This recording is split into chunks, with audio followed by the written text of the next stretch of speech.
अभी तो राहुल गांधी जी कहीं मिले तो मैं पूछूं कि जब चुनाव में यहाँ तनातनी चल रही है तो तुम विदेश क्या करने चले गए थे।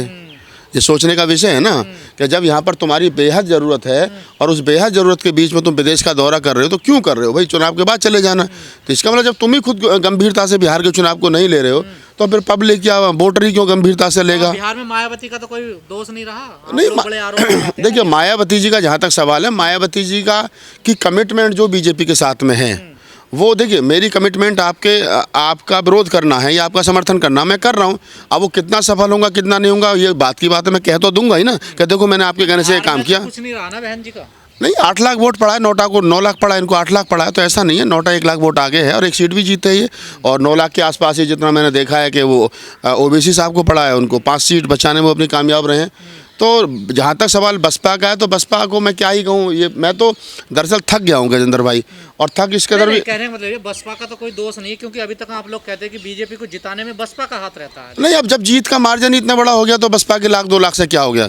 अगर कांग्रेस बर्बाद हुई और कांग्रेस के साथी दल बर्बाद हुए तो बसपा भी बर्बाद हुई। मेरे जैसा आदमी भारी मन से ये कहता है छोड़ो सब ज़्यादा काम धंधा करते हो, कुछ क्यों खामोखा, इनको बीजेपी वालों से भी दुश्मनी लो, ये भी गाली बक रहे हैं, उधर बसपा वाले गाली बक रहे हैं कि राहुल को ढूंढो, तो हम तो दोनों तरफ से हमारी कुटाई पिटाई हो रही है।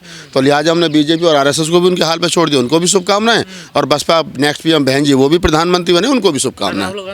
राहुल गांधी अपने आप में सुधार करें, उनको अपने आसपास ऐसे लोग रखने चाहिए जो सही बात उनको बताएं कि जब हमारे लोग भी हमारी बात नहीं सुन रहे हो, हमारे लोग बदले से लग रहे हैं आपको कुछ, क्या बीजेपी नहीं, बदले से कुछ नहीं लग रहे हैं, सिर्फ इतना है, सुर बदले नहीं लग रहे हैं, तेवर भी वही हैं और शब्द भी वही हैं।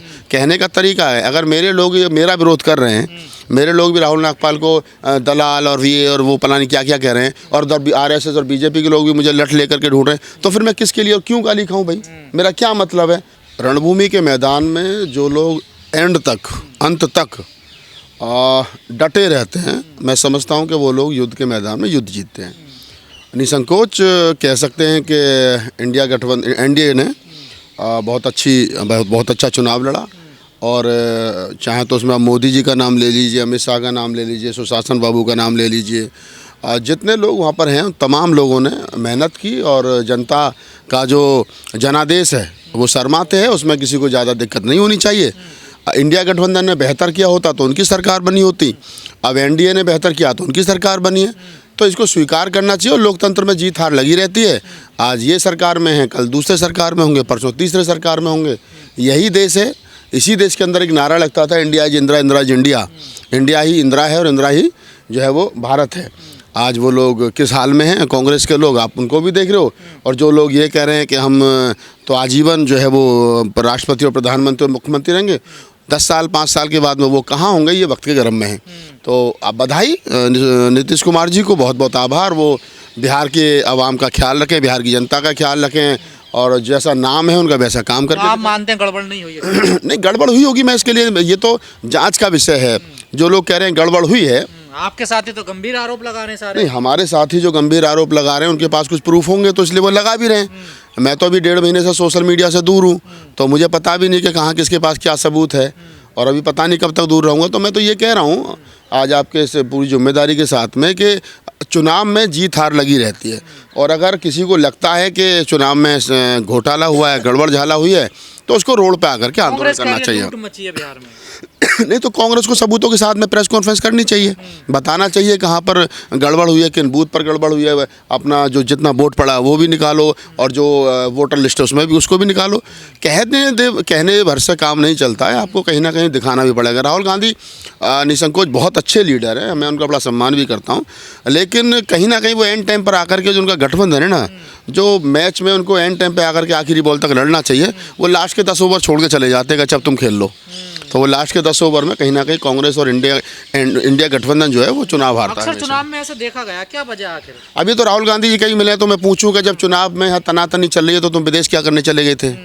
ये सोचने का विषय है ना कि जब यहाँ पर तुम्हारी बेहद ज़रूरत है और उस बेहद ज़रूरत के बीच में तुम विदेश का दौरा कर रहे हो तो क्यों कर रहे हो भाई, चुनाव के बाद चले जाना। तो इसका मतलब जब तुम ही खुद गंभीरता से बिहार के चुनाव को नहीं ले रहे हो तो फिर पब्लिक क्या, वोटर ही क्यों गंभीरता से लेगा। बिहार में मायावती का तो कोई दोष नहीं रहा, नहीं, बड़े आरोप लगाते हैं। देखिए मायावती जी का जहाँ तक सवाल है, मायावती जी का की कमिटमेंट जो बीजेपी के साथ में है वो देखिए मेरी कमिटमेंट आपका विरोध करना है या आपका समर्थन करना, मैं कर रहा हूँ। अब वो कितना सफल होगा कितना नहीं होगा ये बात की बात है, मैं कह तो दूंगा ही ना कि देखो मैंने आपके कहने से ये काम किया। कुछ नहीं रहा ना बहन जी का। नहीं 8 लाख वोट पड़ा है, नोटा को 9 लाख पड़ा है, इनको 8 लाख पड़ा है, तो ऐसा नहीं है। नोटा 1 लाख वोट आगे है और एक सीट भी जीते ये, और 9 लाख के आसपास ही जितना मैंने देखा है कि वो ओबीसी साहब को पड़ा है, उनको 5 सीट बचाने में अपनी कामयाब रहे हैं। तो जहाँ तक सवाल बसपा का है तो बसपा को मैं क्या ही कहूँ, ये मैं तो दरअसल थक गया हूँ गजेंद्र भाई, और थक इस कदर भी। कहने का मतलब ये बसपा का तो कोई दोष नहीं है, क्योंकि अभी तक आप लोग कहते हैं कि बीजेपी को जिताने में बसपा का हाथ रहता है। नहीं, अब जब जीत का मार्जिन इतना बड़ा हो गया तो बसपा के 1-2 लाख से क्या हो गया। अगर कांग्रेस बर्बाद हुई और कांग्रेस के साथी दल बर्बाद हुए तो बसपा भी बर्बाद हुई, ऐसा नहीं है। पर यह भी देखने को मिला बिहार में राहुल गांधी सामाजिक न्याय की बात मंचों से करते हैं, लेकिन जब सीटों की बात आती है वहाँ नजर नहीं आता। कई बार नहीं, हमें तो ये भी पता चला, हमें तो ये भी कुछ पता चला है कि उसी क्या नाम है इंडिया गठबंधन ने जो है कुछ बीजेपी के लोगों को भी बुला करके टिकट दिए। तो ये क्या है कि ये जो आदमी मंच से बोलता है वो क्या वास्तव में हो रहा है, क्या वो है। जब वो दिखता नहीं तो आदमी, फिर मेरे जैसा आदमी भारी मन से ये कहता है छोड़ो सब जाला काम धंधा करते हो, कुछ क्यों खामोखा। इनको बीजेपी वालों से भी दुश्मनी लो, ये भी गाली बक रहे हैं, उधर बसपा वाले गाली बक रहे हैं कि राहुल को ढूंढो। तो हम तो दोनों तरफ से हमारी कुटाई पिटाई हो रही है, तो लिहाजा हमने बीजेपी और आरएसएस को भी उनके हाल पर छोड़ दिया, उनको भी शुभकामनाएं। और बसपा नेक्स्ट पीएम बहन जी वो भी प्रधानमंत्री बने, उनको भी शुभकामनाएं। राहुल गांधी अपने आप में सुधार करें, उनको अपने आसपास ऐसे लोग रखने चाहिए जो सही बात उनको बताएं। मैं कहता हूं कि राहुल गांधी इंसान बहुत अच्छे हैं, बेहद मतलब सरल स्वभाव के हैं। अब वो उनके आसपास एक ऐसा जमावड़ा है जिसको मैं समझता हूँ कि वो जमावड़ा जो है उनको कुछ करने नहीं दे रहा है।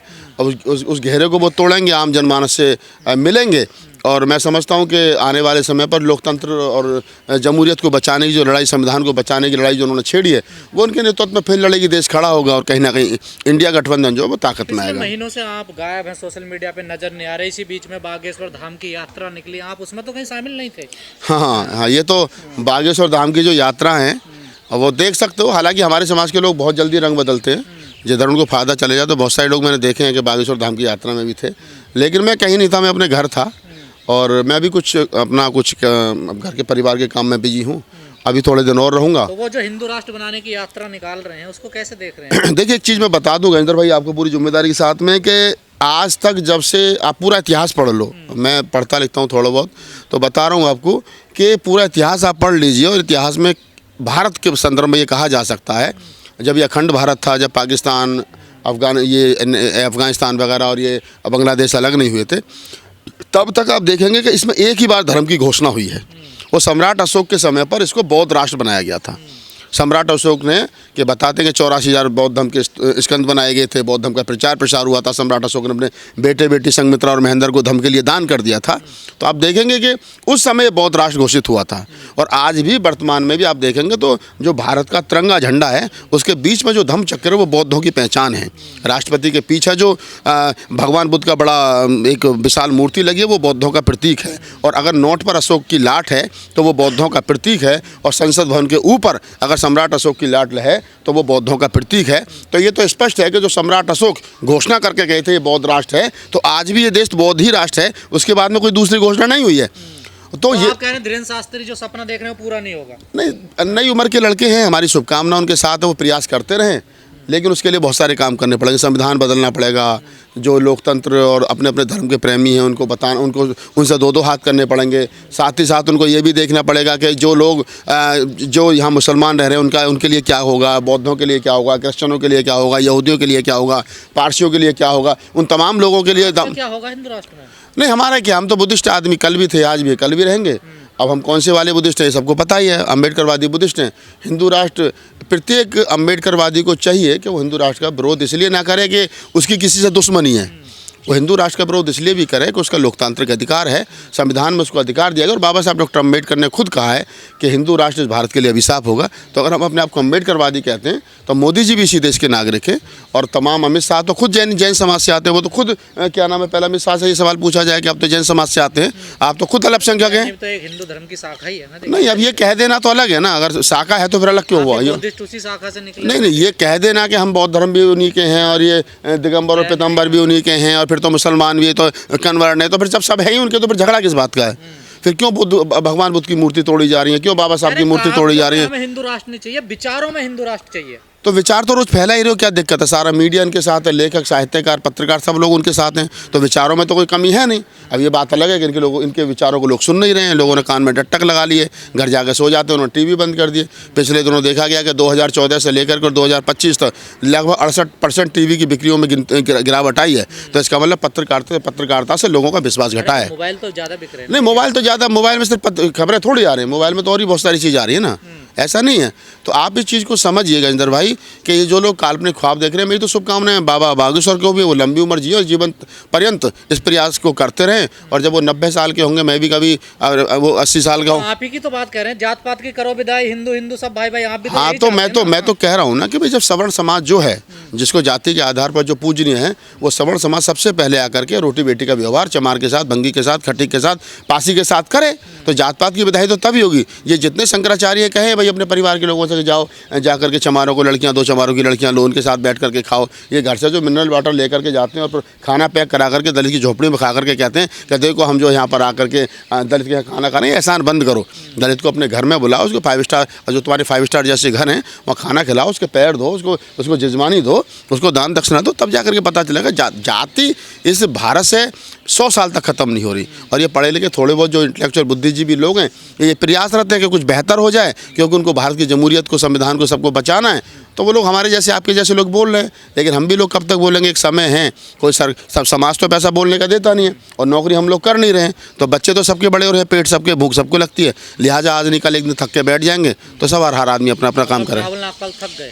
नहीं, थके नहीं है, लेकिन हाँ इतना जरूर तय है कि जब हमारे लोग भी हमारी बात नहीं सुन रहे हो, हमारे लोग बदले से लग रहे हैं आपको कुछ, क्या बीजेपी नहीं, की तरफ से बदले से कुछ नहीं लग रहे हैं। सिर्फ इतना है, सुर बदले नहीं लग रहे हैं, तेवर भी वही हैं और शब्द भी वही हैं। कहने का तरीका है, अगर मेरे लोग मेरा विरोध कर रहे हैं, मेरे लोग भी राहुल नागपाल को दलाल और ये और वो पता नहीं क्या क्या कह रहे हैं, और RSS और बीजेपी के लोग भी मुझे लठ लेकर के ढूंढ रहे हैं, तो फिर मैं किसके लिए और क्यों गाली खाऊं भाई? मेरा क्या मतलब है? ये बसपा वाले भी मुझे गाली दें, वामसे वाले भी मुझे गाली दें, ये जितने संगठन चल रहे हैं ये भी सारे मुझे गाली दें। इसके थ्रू रास्ता है उधर जाने का? अभी तो कहीं कोई जाने का रास्ता नहीं। आपको कांग्रेस का ठप्पा लग रहा है? नहीं, मैं तो राहुल गांधी की भी कमियां बताई ना आपको। मैंने तो कहा ना कि भाई चुनाव से ठीक पहले जब 50 ओवर का मैच है तो लास्ट के 10 ओवर छोड़ करके विदेश जाने की क्या ज़रूरत है।